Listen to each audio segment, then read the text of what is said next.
And now for the main event, the man who played his college football at San Diego State, played his professional football with Green Bay. He was a player agent, a bunch more. Rich Moran. Rich, Happy New Year. Happy New Year. Just for a reminder, we're going to throw up your bio so everybody knows you have local ties. You also were an assistant coach to John Carroll at Oceanside, so you've done a little bit of it all. We're going to ask you to wear a bunch of different hats in this conversation. Let's start with your former team. The Green Bay Packers hired a new coach, Matt LaFleur. Yes. It seems like all these new coaches, they all look like Sean McVay. They have the short hair, the face stubble, tight suits, young guys. Is it just the copycat league? You know, it's like college plagiarism. You know, that's all they all got. Exactly. You know, it just seems it's still one big playground, except for the NFL is just a bigger playground. But you still have a bunch of kids making a bunch of money. It's extended adolescence playing pro football. But there definitely is a trend of going to young, youthful guys. Andy Reid's doing the same thing, and he's not a young Cougar. He's an old BYU Cougar. Right. So, you know, it's just the trend, and everyone thinks that offense and what they're doing is manifest the way to go now. Don't you look at that Rams roster, though? And I mean, I think I could coach that team and win it. But let's go to Sean Payton, older guy. But once upon a time, he was the guru, the offensive guru. Right. He brought in, this is in the locker room, he brought in a trophy, a ring, and $250,000 representing if you win the Super Bowl, that's your payday. As a former athlete, would that motivate you in a team meeting on a Monday? You know, all I can do is reflect back to 1985, my first 53-man roster meeting with Forrest Gregg. And he said, "Men, you never get a better deal than this. You get paid an executive salary, you play a game, and you work 6 months out of the year." He goes, "That's the only way you get a better deal than this if you marry a rich woman." Okay? So there you are. But in reality is, that's a pay cut for most of the guys. Because if you're a $10 million guy, $28 million guy a year, you're making 1.2 a week.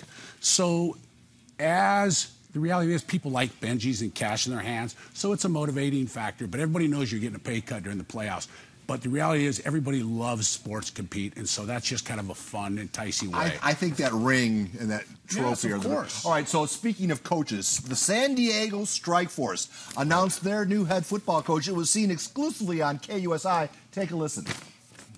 We're excited to have our first ever head coach, Mr. Bert Grossman. So thank you guys, and we want to introduce Mr. Grossman. Thank you so much. Thank you. Pleasure. My question to you is, Bert, obviously an NFL guy, played the game at elite level, 43 career sacks till an injury cut his career short. Can a guy like that relate to the modern-day athlete? Can the modern-day athlete relate to a guy like that? Yeah, I think it has to do with your demeanor. I was at Oceanside High when I was 48.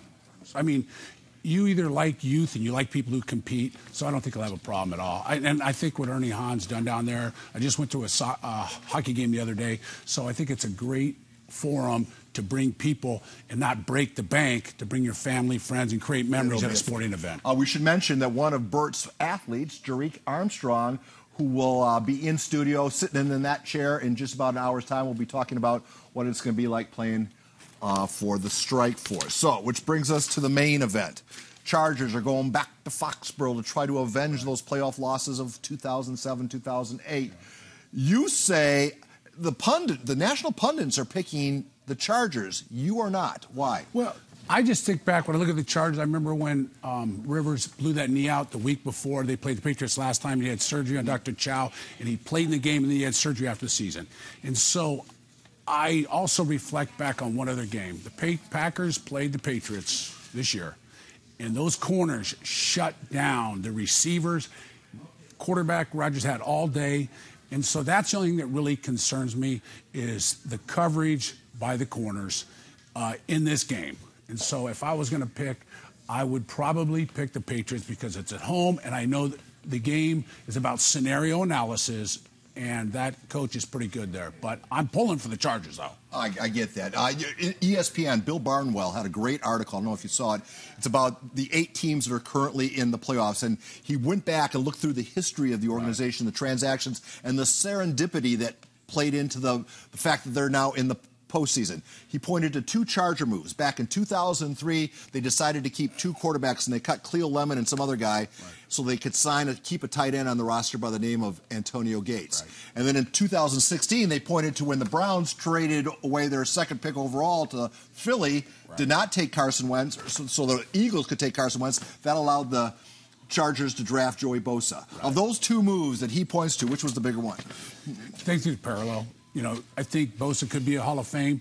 You know that Antonio is going to be. I just know in 2003 I had Courtney Van Buren, who was a 3rd-round draft pick to the Chargers from Arkansas Pine Bluff. I think the undrafted free agent of Gates was a little bit bigger pick. Okay, so the proven Hall of Famer. Yes, Joey might be there, but it's going to take forever. No, but he wants it. You want those are guys you build your core and you move forward. That's why I think the Chargers actually have the better roster than the New England. Yeah, they have pass rushers. They have running back. I agree. Okay. All right, so put on your player agent hat for me. I know you're out of the game, but you negotiated salaries to the tune of almost $200 million. Antonio Brown, is there any way the Steelers can rid themselves of him without crashing their cap situation? Well, for viewers out there, people have home loans. If you get a $10 million bonus, the way the system works, the cap, is that if you get $10 million, it's over 5 years, you amateurize that, so that's $2 million per year cap hit. So if a guy has a salary of $1 million the first year, his cap hit is $3 million, 2 and 1. If his second year salary is $2 million, it's 2 and 2, that's 4. So if you cut the guy after the second year, that $6 million gets all funneled forward to that year. In particular with Antonio, he will get $20 million. So that hit is too big. How much dead money can a team comfortably carry? Obviously the goal is 0, but what can you comfortably carry?